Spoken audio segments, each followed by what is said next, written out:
Assalamualaikum warahmatullahi wabarakatuh. Selamat pagi, selamat siang, dan selamat malam Ibu Tati dan teman-teman. Kami dari kelompok 4 akan mempresentasikan mengenai homeostasis.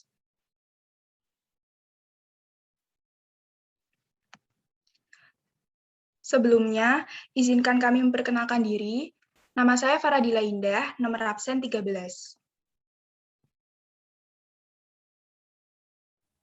Nama saya Fatia Rizka Putri, nomor absen 14.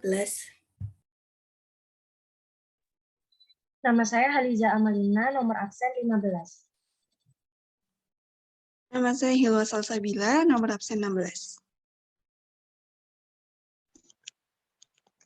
Nama saya Ika Apriliani, nomor absen 17.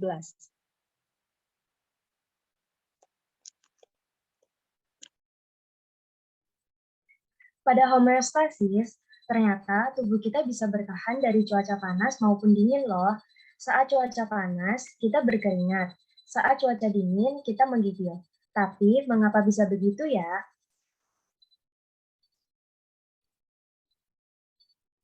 Yang pertama, saya akan menjelaskan tentang homeostatic definition. Apa sih sebenarnya homeostatis itu, dan apa fungsi dan pengaruhnya pada tubuh kita? Definisi homeostasis. Homeostasis adalah proses tubuh manusia dalam mempertahankan lingkungan internalnya, agar tetap berada dalam kondisi yang konstan, meskipun terjadi perubahan pada lingkungan di luar dan di dalam tubuh. Homeostasis mempelajari semua proses yang terjadi dalam organisme hidup, untuk mempertahankan lingkungan internal di dalam kondisi agar optimal bagi kehidupan organisme yang bersangkutan. Mekanisme diatur oleh otak, terutama hipotalamus, yang bila terangsang akan merangsang koordinasi tubuh. Proses ini akan terus-menerus hingga lingkungan dinamis dalam tubuh akan berada pada jumlah yang normal.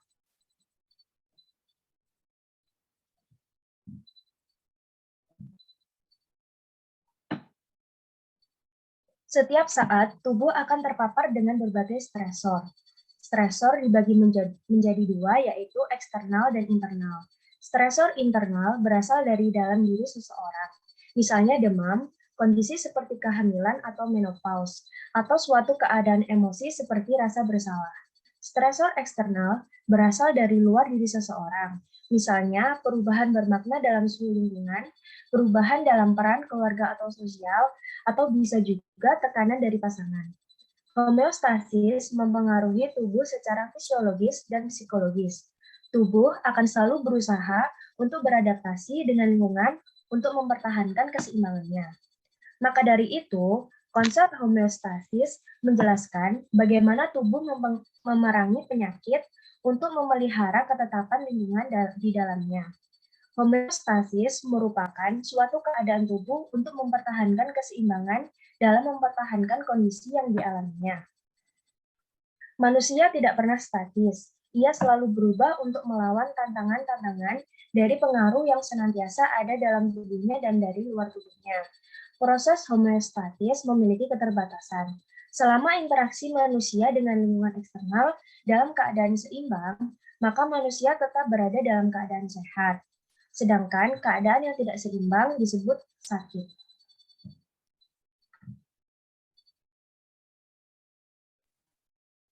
Yang selanjutnya adalah mekanisme dan sistem dari homeostasis. Mekanisme homeostasis terbagi menjadi negatif feedback dan positif feedback. Yang pertama adalah negatif feedback. Negatif feedback atau umpan balik negatif adalah refleks atau respon tubuh atas suatu stimulus yang menimbulkan efek berlawanan. Pada umpan balik negatif, perubahan suatu faktor dikontrol secara homeostasis akan memicu respon yang berupaya untuk memulihkan faktor tersebut menjadi normal dengan menggerakkan faktor ke arah yang berlawanan dari perubahan awalnya. Contoh dari umpan balik negatif adalah kemampuan tubuh untuk mempertahankan suhu tubuh dan gula darah.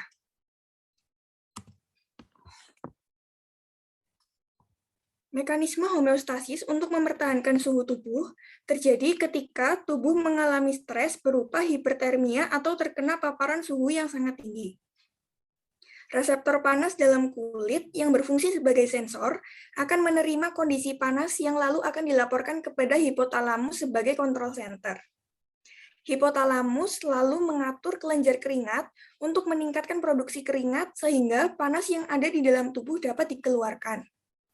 Selain itu, hipotalamus juga mengatur pembuluh darah yang mengalir ke kulit untuk meningkatkan aliran darahnya. Kedua hal tersebut mengakibatkan tubuh mengalami perspiration atau berkeringat, yang di mana keringat tersebut berfungsi untuk menurunkan suhu dalam tubuh.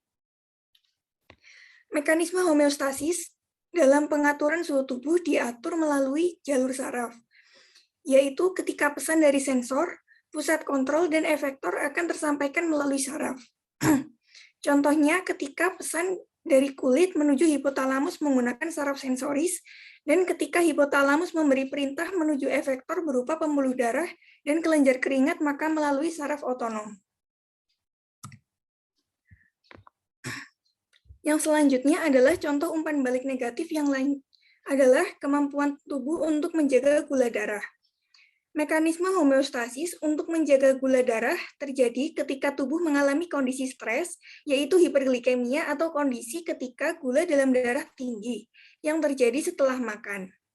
Kondisi hiperglikemia ditangkap oleh sel beta pankreas yang berfungsi sebagai sensor sekaligus sebagai pusat kontrol. Sel beta pankreas lalu menghasilkan hormon insulin. Hormon insulin lalu dilepaskan ke dalam darah dan glukosa dalam darah diserap oleh sel liver dan sel otot sebagai efektor yang berfungsi agar kadar glukosa dalam darah tidak terlalu tinggi. Hal tersebut mengakibatkan gula dalam darah menjadi turun. Apabila mekanisme homeostasis dalam suhu tubuh diatur melalui jalur saraf, maka mekanisme homeostasis dalam mempertahankan gula darah diatur melalui jalur hormonal.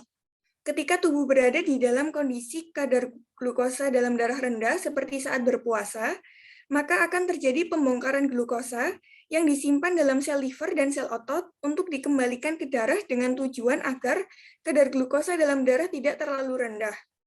Pembongkaran gula darah tersebut juga dapat digunakan untuk metabolisme sel-sel yang lain. Adapun hormon yang digunakan adalah hormon insulin dan glukagon. Yang selanjutnya adalah positive feedback. Sebagai kebalikan dari umpan balik negatif, umpan balik positif atau positive feedback melibatkan perubahan pada beberapa variabel yang memicu mekanisme yang akan memperbesar dan tidak membalik perubahan tersebut. Pada umpan balik positif, perubahan pada variabel terkontrol memicu respon yang mendorong ke arah yang sama seperti awal perubahan, sehingga perubahan semakin kuat. Dengan kata lain, dalam positive feedback, pusat kontrol akan memerintahkan reseptor untuk meningkatkan stres. Contoh dari positive feedback adalah kelahiran bayi dan koagulasi. Mekanisme homeostasis pada kelahiran bayi, yaitu ketika kepala bayi berada di bagian bawah uterus, akan terdapat sensor yang mengirimkan sinyal saraf menuju hipotalamus untuk memproduksi oksitosin yang diproduksi di hipofisis posterior. Ketika hormon oksitosin dilepas ke dalam darah dan beredar ke seluruh tubuh dan sampai ke rahim, maka hormon tersebut akan diterima oleh reseptor di rahim atau myometrium yang akan meningkatkan kontraksi dengan tujuan untuk mendorong bayi sehingga bayi tersebut dapat dilahirkan. Efek lain dari positive feedback adalah yang pertama adalah demam. Homeostasis dapat meningkatkan suhu tubuh. Saat mencapai 45 derajat, protein melakukan denaturasi sehingga metabolisme tubuh berhenti dan mengakibatkan kematian. Dan yang kedua adalah hipertensi kronis, yaitu dapat mengakibatkan aterosklerosis yang menyebabkan penyempitan pada pembuluh darah. Selanjutnya yaitu proses terjadinya homeostasis. Proses homeostasis ini memiliki keterbatasan. Proses homeostasis terjadi apabila tubuh mengalami stres, sehingga tubuh secara ilmiah akan melakukan mekanisme pertahanan diri untuk menjaga kondisi yang seimbang. Atau juga dapat dikatakan bahwa homeostasis adalah suatu proses perubahan yang terus-menerus untuk memelihara stabilitas dan beradaptasi terhadap lingkungan sekitar. Nah, berikut merupakan proses terjadinya homeostasis. Yang pertama ada vasodilatasi. Vasodilatasi adalah proses fisiologis tubuh dalam rangka mempertahankan homeostasisnya atau pelebaran lumen pembuluh darah. Lalu yang kedua berkeringat. Berkeringat meningkatkan laju pengeluaran panas melalui evaporasi. Selanjutnya yaitu penurunan pembentukan panas. Lalu ada vasokonstriksi kulit di seluruh tubuh. Vasokonstriksi atau yang biasa disebut vasospasme adalah pengecilan lumen pembuluh darah. Vasokonstriksi terjadi pada kondisi penurunan tekanan darah, berkurangnya panas tubuh pada suhu dingin, dan untuk melindungi tubuh dari kehilangan darah atau cairan. Lalu selanjutnya ada piloereksi. Piloereksi atau horipilasi merupakan reaksi terhadap suhu dingin dengan berdirinya rambut di tubuh, sehingga terjadi cutis anserina atau merinding. Dan yang terakhir yaitu peningkatan pembentukan panas oleh sistem metabolik. Contohnya eksitasi produksi panas oleh persarafan simpatis, dan meningkatnya sekresi tiroksin.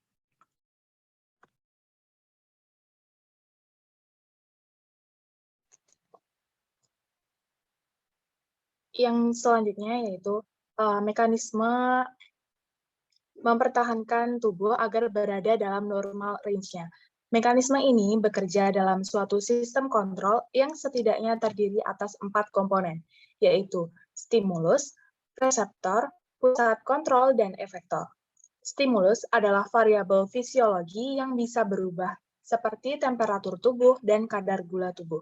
Kemudian, reseptor atau reseptor sensorik sebagai komponen yang akan menerima atau merespon perubahan stimulus yang terjadi, seperti reseptor suhu yang mendeteksi perubahan temperatur dan reseptor mekanik yang mendeteksi stimulus mekanik seperti tekanan dan getaran.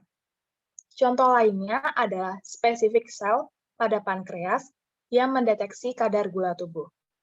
Selanjutnya, reseptor ini akan meneruskan informasi ke pusat kontrol. Pusat kontrol ini yang akan mendeteksi terhadap normal variabel fisiologi atau disebut juga set point.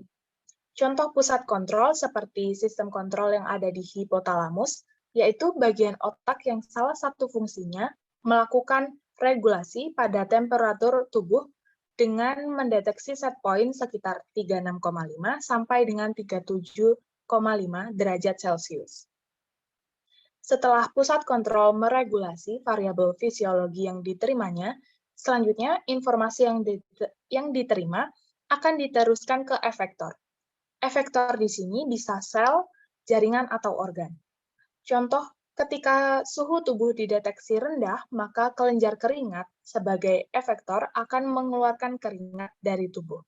Contoh berikutnya, ketika kadar gula yang dideteksi rendah, maka sel di hati sebagai efektor akan mengeluarkan simpanan glukosa untuk dialirkan ke darah. Umumnya, ketika range normal di tubuh kita keluar atau jauh dari set point, baik itu menjadi berlebih atau berkurang, sistem kontrol akan mengaturnya agar kembali ke range normalnya. Biasanya disebut juga dengan feedback. Dari contoh yang telah dijelaskan sebelumnya, seperti regulasi temperatur tubuh dan kadar gula darah. Respon yang diberikan semuanya adalah respon balik, agar kembali ke set point-nya. Respon ini disebut sebagai feedback negatif, seperti yang sudah dijelaskan oleh rekan saya, Fatia. Kebanyakan sistem kontrol adalah feedback negatif, tetapi selain feedback negatif, ada juga feedback positif. Feedback positif lebih cenderung mengakibatkan hal yang fatal, bahkan sampai kematian. Sehingga feedback positif bisa juga disebut sebagai vicious cycle atau siklus lingkaran setan. Meskipun begitu, ada juga feedback positif yang penting. Contoh, pada saat persalinan, yang menjadi stimulus adalah kontraksi persalinan yang mendorong bayi ke serviks. Next.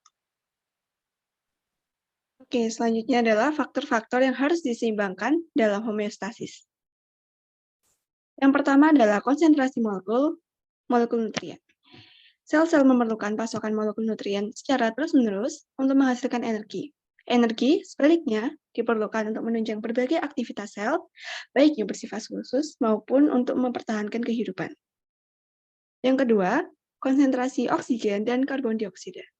Sel-sel memerlukan oksigen untuk melakukan reaksi kimia pembentuk energi.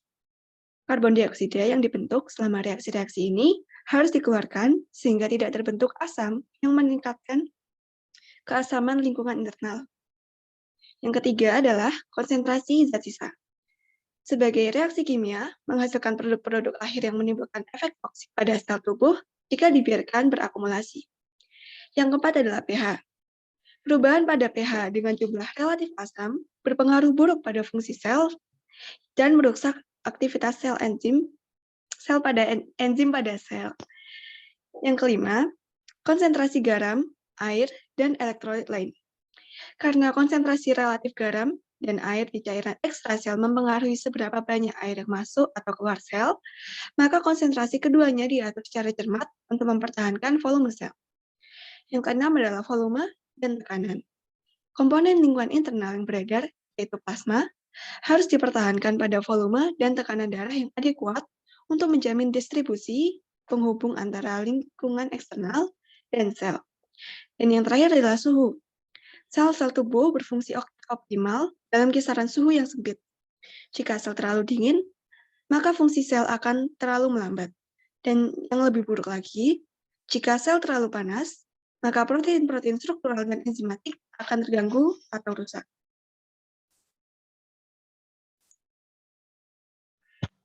Sekian presentasi dari kami, kurang lebihnya mohon maaf. Terima kasih. Wassalamualaikum warahmatullahi wabarakatuh.